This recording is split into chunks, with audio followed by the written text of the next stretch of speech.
Hey again, everyone. Welcome back to another week of class. This time I want to talk about the specifics of electoral institutions, specifically as they relate to ballots and the simple act of getting the ballot from you to essentially a ballot box to be counted.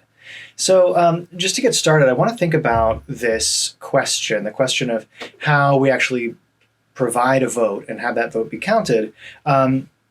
At the most foundational level. And so the most foundational level we could think about here is really the question of the design of the ballot itself. Now, this is a question that I think is really indicative of a broader sort of phenomenon in the United States, which is if we think back to our constitutional knowledge, we think back to our memory of the United States Constitution, we might recall a couple of little clauses in Article 1 of that Constitution which specify that the essentially ability to regulate elections for national office are to belong essentially to state governments. It's essentially one of these reserved powers that belongs to the states. And when we look at the wide variety of different kinds of electoral sort of setups that we have in the United States for actually providing your ballot and having it be counted, this is where we see the variation that comes from sort of statewide innovations and statewide retooling of these different institutions really come into play. And so, I've got here is just a couple of examples that you can see on the slide here of ballots, for example, that are being cast in this election via mail. If we think about these mailed ballots, we have to think about how you design a ballot that's going to be secure, that's going to be easily returnable, and that's going to allow a voter to also cast a ballot with secrecy as well. And so there's a whole bunch of different elements to the design of both the ballot and the envelope that gets mailed back that are really important for actually making sure that the ballot is cast correctly and properly. And so, for example, one piece of this is the oath of elector. You can see here that, in some cases we have a big problem with these envelopes where it's not clear that you need to sign in a specific place, right? Here, like this example is a Georgia ballot here from a previous election. And it also says oath of elector here, which that's kind of a specialized term that may not be familiar to voters who are trying to participate in the election. And so we can think about here, this is maybe a slightly better designed envelope here from the state of California, which shows voter's declaration, and then down here, voter, sign here in ink, which is more straightforward instructions, right? Many other considerations relate to this same idea. For example, the question of having a ballot that is sealed in an envelope that then goes into a second mailing envelope. I know we've certainly heard examples of news from Pennsylvania about these so-called naked ballots, which don't have that interior envelope provided. There's a lot of design sort of questions that go into these ballots. And I think more broadly, if we think about ballot design and accessibility, not only from the perspective of things like the Americans with Disabilities Act and the need to provide ballots that will allow people that might be differently able to vote the same way that everybody else does. We also think about the idea that designing ballots simply from the perspective of actually putting words on a page, right? How we assemble this thing structurally actually matters a lot for the outcome. And so, for example, here we've got a classic image from the 2000 election pitting George W. Bush versus Al Gore. This is from a Florida ballot. This is the so-called impregnated Chads election, right? Where these Florida voters would be taking essentially a little key and punching through the ballot to create a punch hole, which would then be read by an automated machine. And so the problem here, one of the, not the only, but one of the problems here with the 2000 ballots was the idea that punching these holes, essentially there were too many candidates here. From some of these minor parties, like the Constitution Party and the Workers' World Party. It resulted in the candidates being arrayed on both sides of a single strip of punch holes. And so a lot of voters got confused, and they thought that the Democratic vote was this hole, the second hole, right? Whereas the first vote here was a Republican hole. And so there were, a statistically significantly higher than expected number of votes cast and, potentially incorrectly cast for Reform candidate Pat Buchanan here. So a lot of people selected this hole thinking that it related to this tab instead of this one, right? And so you can see how, if you took a close look at this ballot, it would be pretty obvious that you want to select this one. But for at least some voters, right, who may have eyesight issues or maybe just simply unfamiliar with this, maybe nervous, to participate for the first time in an election, you can see how this type of mistake might not be, extremely common, but at least possible. And so this is an example of a really bad ballot. And so, I encourage you as you're taking a look at your ballots, either, when you're voting on the day of the election or voting, in advance, take a close look at this stuff and think about how you might design a ballot that might be more legible to voters, especially when we think about the fact that, again, voters might have issues with, literacy, for example, or they might have some sort of issues with, being able to properly read this ballot and interpret what's being said. So a lot of questions related to the ballot. But of course, beyond that, if we go from this physical structure of the ballot out, circle outwards towards the actual act of casting a ballot, we can think about all kinds of different voting methods which we're engaging in this election. Of course, the first being this idea of having an absentee or advance, often called a no excuse absentee ballot. That's actually quite different in terms of its institutional origins than what we might call an all mailed or a vote by mail ballot.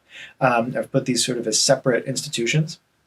Absentee ballots used to be, in previous elections, many decades ago, a thing that you could request if you knew that you would not be in your regular neighborhood on the day of the election in order to be able to cast a ballot from another place. So obviously the biggest example of the absentee balloting from historical precedent is overseas ballots. And so, many people who were living abroad, temporarily for time periods are able to request ballots from their state board of elections, whichever is the most relevant to either where they've recently lived or where their family lives, and they're able to cast a ballot in that particular state on the basis of the absentee no excuse or the absentee excused ballot. And so, of course, they had to show proof that they were not going to be around in order to cast the ballot. These days, of course, we have absentee or advanced balloting, which comes with sort of no excuse provision. So you can do that for whatever reason. It can be essentially preferential, which represents, I think, an expansion of access to the ability to choose how you want to vote. Early voting is also a slightly different method of voting, essentially, where polling places are set up, essentially specific sort of general polling places are set up that serve multiple precincts, and you can go to those early voting areas and you can cast a ballot that way in person. Certainly, we know that that's not without some potential issues, as we've seen in recent days in the news, where many of those early voting sites have been inundated with voters from all over larger geographical areas seeking to cast ballots at the beginning of the early voting period. Other states, of course, Oregon is, of course, the classic example, having implemented this in terms of a statewide vote-by-mail scheme in the 1990s.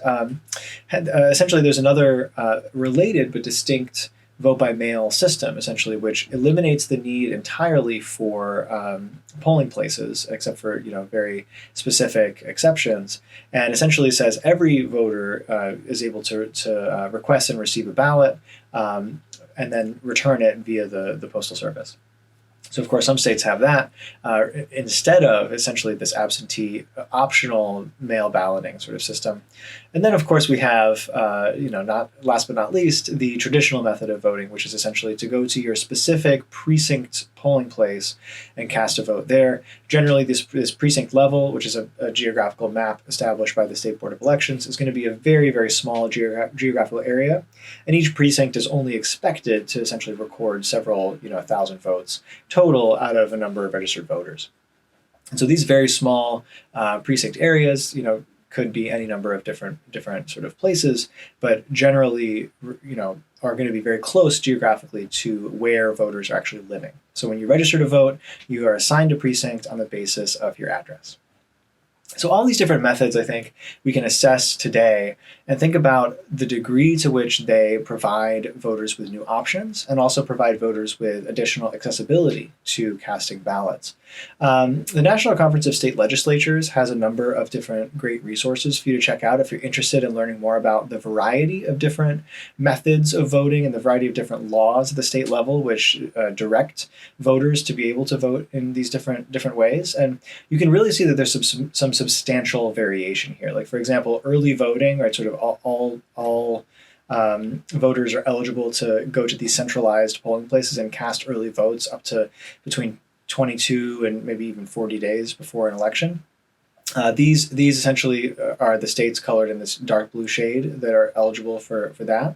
Of course, we also have this slightly different in-person absentee voting option, which is available for a number of other states, essentially where you're again able to cast an absentee vote, so not in your specific precinct polling place, but in person, but an absentee ballot, potentially early as well. And then you also have this all mail voting option where you're able to send that back. So Oregon and Washington being prime examples of a vote by mail state where you're able to early vote essentially by mail. And then, of course, we have Delaware, the only state here in 2020, which enacted an early voting option here, right, but has not yet implemented it. So again, just to recap this other one, this in-person absentee, this is essentially the idea that you can cast an absentee ballot at an early voting site that would then count for your precinct vote. So it is, again, another sort of early voting option in sort of by virtue of another kind of legal arrangement. So a lot of states now let you vote early. Really, the only states that don't are kind of exceptions here, right? Missouri, Kentucky, Mississippi, and South Carolina. And of course, a couple states up in the Northeast as well. So this is, I think, a trend that we're going to continue to see over time as states accommodate voters who are interested in early voting more and more. So if we think about the overall costs of voting, this is actually a good thing for many people because it minimizes the impact of needing to specify that that exact time time off to be able to participate on election day specifically. However, of course, I think for critics of early voting, there are a number of other considerations we have to think about. For example, this idea that many voters will have cast ballots, before several presidential elections have taken place.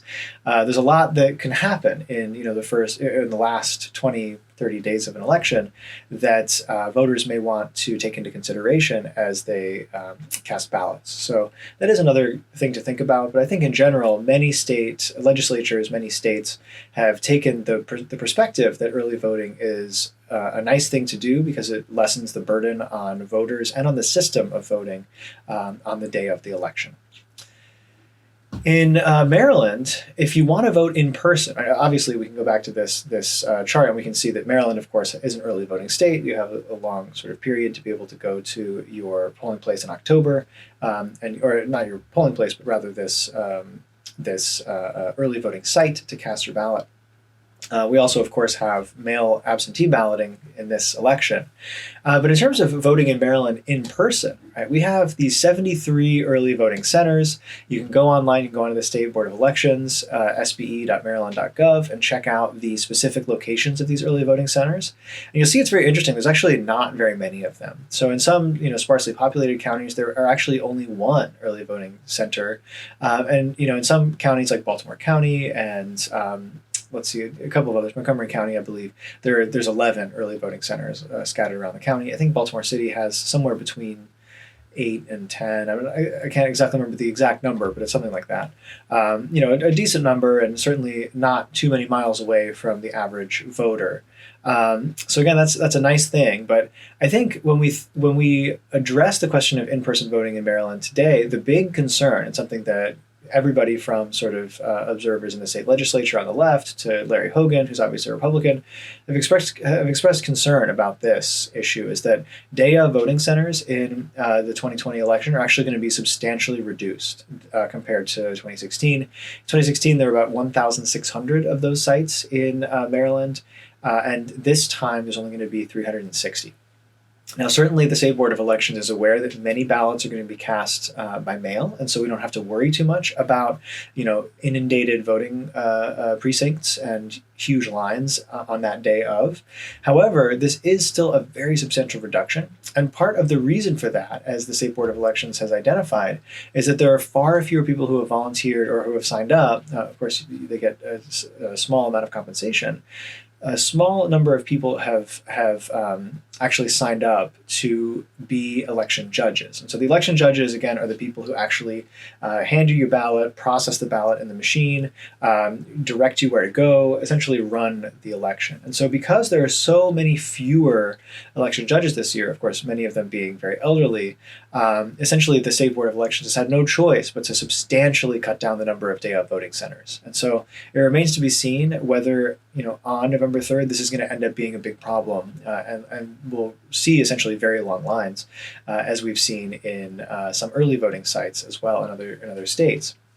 So this is, again, also I think an important thing to think about, right? One early voting center in a county is potentially problematic from the perspective of casting a ballot. Going back to those design issues, we also have to think about how long it might take the average voter to actually pencil in their ballot and then cast it into the machine. That's another design consideration that boards of elections think about, is how long does it actually take a person to go from getting the ballot to going into that little booth, the secluded booth where they fill out the ballot, and then actually bringing it over to cast it. In some states, depending on the actual design of the ballot and what goes on the ballot, this could be a minute or 2 minutes. In some states, it might be a lot more. We think, for example, about California with a huge number of statewide referendums and initiatives or ballot items on those ballots with long text that actually substantially increases the amount of time it takes an individual simply to fill out the ballot. So these practical considerations matter a lot, actually, in terms of the overall experience of voting for the average person. In terms of that experience, when we think about who's actually there, who's actually participating in the voting process, there's actually a number of different people who come to this precinct. Again, in Maryland, there's only going to be 360 of them, but wherever they are, we know we're going to have at least some election judges or workers who are actually there. Again, they're appointed by the county government. They're given essentially the ability to conduct the election. They're trained. They do an extensive training regime where they learn all about how to react to certain situations and what to do. And they're sanctioned and screened by the county. And generally, these are people who have done this for a very long time. I know many people who are county election judges or workers, and they know the drill. Let's just say they've done this forever. And some of them actually have sort of like some of them are very protective of their polling places, certainly, which is something that my class learned in 2018 when they were conducting an exit poll. Some of these judges, having done this for many, many years, actually I think are a little imperious or a little bit. They take themselves very seriously, let's just say. But generally, these people are very nice, generally elderly people who are simply interested in making sure that this election goes off without a problem. Because, again, they work for the county, and nobody wants an election to go amok, right? Where there's big problems, there's delays, there's missing ballots or whatever. No one wants that to happen. And these election judges or workers, they're called different things in different states. Their goal ultimately is to make sure the election runs smoothly. So this is, again, one of the checks on ballot security, I think, that's very important as well. I think a lot of the claims about ballot security that are being thrown around, I think, ignore the fact that the precinct, the actual physical precinct, is staffed by a variety of different groups and individuals who are all committed to ensuring that the election is run fairly and smoothly. So another group we can think about is partisan or candidate-supporting poll watchers. They're also called observers, or in some states called challengers. Again, these are people who are accredited by the election board. They've also been vetted. This isn't just random people who show up at the polls, except in Mississippi, where it's actually illegal to have partisan supporting poll watchers. Kind of an interesting facet of those very particular election laws down there in Mississippi. But in the vast majority of states, it's perfectly legal, essentially, to have these election observers come. Again, they're people who are explicitly partisan, explicitly supporters of the candidates that are running for office, and they essentially collaborate across the aisle. You'll see it's nice. These people disagree with each other, but generally they're at these polling places, and they have the same objective, which is to point out if election workers or voters are doing things that are not by the book. And so they've been trained very carefully by both the county governments and by their campaigns, respectively, to spot discrepancies, to spot issues. And again, in all states but Mississippi, we see that these people are all across the polls and ready to call in, right? They'll call into their campaigns, who have lawyers on the ready, right? And they'll call into counties as well to ensure that no funny business essentially goes on. So again, this balance of both parties' poll watchers is a really important check on election security in today's day and age. And again, even when we go to things like recounts, right, where for example in Baltimore City, right, we also had the counting of ballots long after the election was over. You may recall that in the primary election, we had a number of ballots that were being counted and recounted after the mayoral election was very close. We saw that we had, again, the same idea. We had candidates supporting poll watchers. We had people who were, supporting a variety of candidates who were there at the Board of Elections building in Baltimore City that were standing around, right, watching this process. And if ever, they saw somebody looking at a ballot and, literally they were standing right behind these people and saying, hey, you need to recheck that again. I thought I saw another mark, right, or something like that. And so you have these people who are, again, extraordinarily committed to ensuring the integrity of the election at a ballot-to-ballot level. Again, in some states, you also have the ability to have nonpartisan poll watchers, people who are essentially set up, by a variety of different organizations to just, again, ensure the integrity of elections. That's not a tremendous number of states, maybe about 36 out of the 50. And then a smattering of states, many on the sort of East Coast, also allow for international poll watchers to participate in the process. And so, these might be, election observers from nonprofits who operate at an international level to ensure that elections are fair and democratic. And so, again, not a lot of states allow this simply because it really starts to clutter the polling place at some point when you have a lot of these different observers from different groups. But, that's also an added check on, the integrity of elections in various states. And then finally, the last people who are at the precinct, you might have people who work for the press, for example. Like this is something that I used to do in graduate school as a way to make a quick buck. Is I would go down to the Monroe County, Board of Elections, and I would sit there and wait for precincts to report their vote tallies. And so once those tallies were reported, they would release those immediately to the public. And so essentially, those would be released verbally before anybody else. I would call a phone number that would then go to a national reporting system. And then essentially in, for example, the 2012 presidential election, we would know who was the winner of those precincts, and that's how essentially that red and blue map starts getting populated with little returns on election night on an up to the minute basis. It's essentially there's people there who are calling in these precinct level returns as the election goes. And then you also have, potentially exit pollsters who are also contributing to nationwide exit polls, working again for large media conglomerates. And then finally, but of course not least, we have voters, of course, who are lining up and going into the polling place to cast their ballots one by one. So I think this depiction of sort of who's at the precinct contributes hopefully to our sense of security about elections, but also really shows you that this is a process that depends critically on these election judges to actually make this happen. If we don't have them, then we can't have an election, essentially. The next topic I want to talk about in terms of the actual institutional setup of elections is voter registration. Of course, we can think back to the 1990s and a law that Congress passed, which essentially allows for the legality of voter registration at DMVs or MVAs, whatever you want to call them. Motor voter essentially allows for opt-out registration rather than opt-in registration. So when you get a driver's license or a form of photo ID at the DMV, they essentially say, this comes essentially along with registration to vote. Would you not like that? Rather than would you like that? And so this kind of automatic motor voter registration is, I think, a big step in the right direction in terms of getting more people to simply be registered, as they, of course, are bringing their important documents required to procure a form of identification.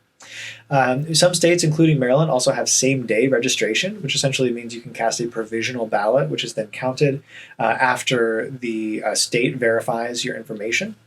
And then I also wanted just to point out, in addition to this map, which shows which states allow for same-day and election day registration, the state of Rhode Island also has a very interesting setup where you can vote only for president and vice president in a presidential election on the same day if you're not previously registered, but you must go to this very specific place. And I guess that's something that's made easier by the fact that Rhode Island is a very small state, but statewide, you have to go to this one center essentially to cast that ballot for president and VP if you happen to not be registered to vote on the day of. And so again, very marginal case, but just an interesting example of the statewide variation in the way that these electoral rules work. And so, NC, for example, this is a state that has allowed same-day voter registration, but has discontinued it. And then New Mexico is actually a state that is planning on implementing it, but has not yet implemented it. So we should probably see it by the 2022 midterm elections. The last thing I want to really mention here is this graph that obviously comes from a specific reading from this week that's looking at the rate of turnout among younger voters relative to older voters, and this very important index, the cost of voting index. Okay, and so we can see here what this is. This is a graph of predicted probabilities. It's a very fancy statistical method that essentially produces a graph that is very interpretable and I think really helpful. This is a kind of grainy image, but you can essentially see what they've done here is they've created two specific ideal types, basically, two specific kinds of people on the basis of a large sample of voters from, actually two different, high quality, large scale surveys. And what they've essentially seen in this graphic, or what they've demonstrated, is that the cost of voting as created in a single index, or this single sort of numerical score that reflects all of the institutions that we've talked about so far in this discussion. As this cost of voting goes from being very low, essentially states that are very permissive in terms of their ability to allow for easy access to voting, to high, right, in states where the cost of voting is quite restrictive, where you need to do things like show, for example, a photo ID in order to vote, and there's no same-day registration, and there's no alternative forms of voting, or where precincts are extremely scarce, or other sort of barriers to participation. It turns out that in all cases, we see these lines are going down. The cost of voting is decreasing the probability that the average individual casts a ballot. So up here we can see, these two lines, right? We'll talk about what they mean in a moment. But one of these two lines, we can see that the probability of this, gray person, this ideal type person, is up above 0.7. So more than 70% likely to turn out in this condition. And in this other condition, almost 80% likely to turn out when the cost of voting is extremely low. However, we can see that in this case, it declines, right, all the way down to from near 0.8 to near 0.7. So almost, this is like a 5 to 6% drop in turnout probability for the average individual. Here, that decline is even steeper, right, where it's going under 0.6. So that's actually, this person in a high cost of voting state is actually going down below 60% probability of voting from above 70. This is a huge gap. There's a greater than 10% gap in the probability of voting. And really the two distinctions here is that this is the ideal typical voter that is old, that is somebody who's standard deviation above the average age. And this is a young voter. This is a voter who's a standard deviation below the average age of the population. And so really what this is showing you is that the cost of voting index, or essentially these barriers to effective participation, do dampen turnout among older people, but that dampening, that negative effect, is much greater for younger voters. And so it really shows that some of these sort of restrictive voting sort of institutions end up costing votes among young people more so than old people, even though that effect is negative overall. So really, I think this kind of depiction, and as you do the reading, I want you to also think about this when we think about voter ID and some of the other like wait times to vote, for example. I think there's some things to really think about here. And the first is what all goes into the cost of voting, right? This cost of voting index. And if we were to theorize an ideal cost of voting index, what are all the different costs that go into this? Now that we know a little more about things like ballot design, about registration, about same day, about precincts, sort of geography, all that stuff, right? And another thing to think about is, are there some components of COVI, right, cost of voting index, that would cause the cost essentially just be higher everywhere in the United States? National level issues with the cost of voting that mean that maybe compared to other countries, our cost of voting index is even higher, of course, as it even varies state by state. Another question we might really think about is, again, going back to this idea that Article 1 of the US Constitution gives states generally the authority to figure out how elections, even at the national level, are organized and run. How might Congress or the federal government nevertheless intervene in ways that would make elections a little bit more accessible to people, if that is, of course, a goal that we in a democratic society value? Right? If that's true, are there ways that Congress might be able to create new rules, right, new laws that apply nationwide that would change the way that voting works? So, for example, we think about that 1993 Act, which essentially says, hey, it's legal to register people to vote at a DMV. You don't have to do it through your state board of elections.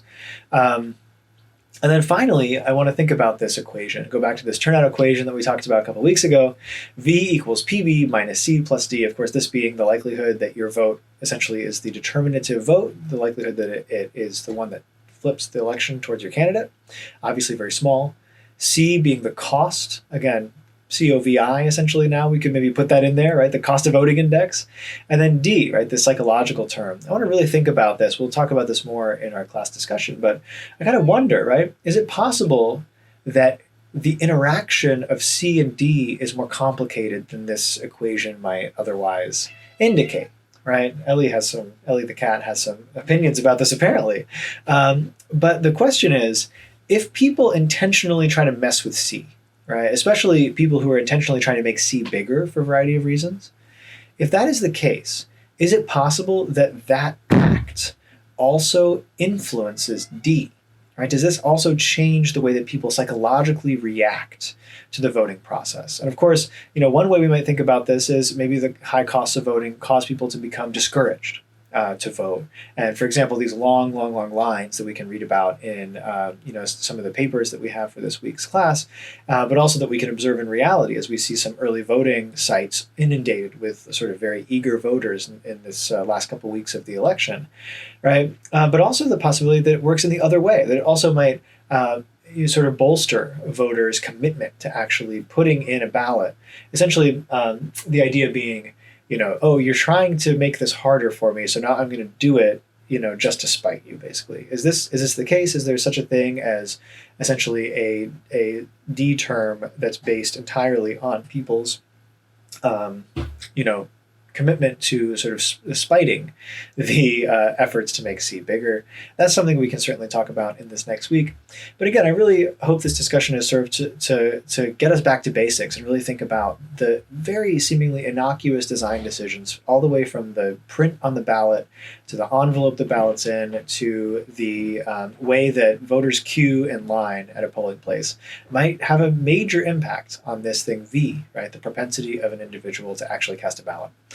Nowhere and in no time is this more important than this very week. So I encourage you all to think about this, and I look forward to our discussion on Wednesday. Have a wonderful week.